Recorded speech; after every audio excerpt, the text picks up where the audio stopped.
Welcome to Pindar Poetry. We hope you learned something new. You'll start by confirming permissions. Make sure you control both the YouTube channel and the Facebook page.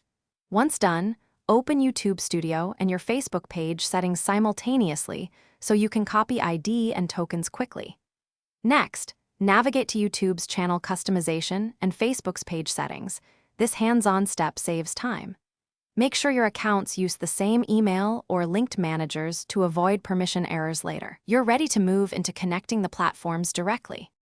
Now you'll link content.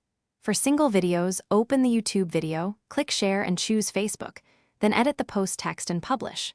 For broader channel exposure, copy the channel URL or grab the embed code from Share Embed and paste into a new Facebook post or page tab. If you want scheduled cross-posts, use Facebook's publishing tools or a connected third-party scheduler. Make sure OAuth permissions are granted. This step explains why embeds and scheduled posts give better reach than manual reposting. Finish by checking that published YouTube links or embeds display properly on both desktop and mobile Facebook. Make sure video privacy is public, otherwise Facebook won't show it. If posts don't appear, clear browser cache, confirm page permissions, and recopy the URL or embed code.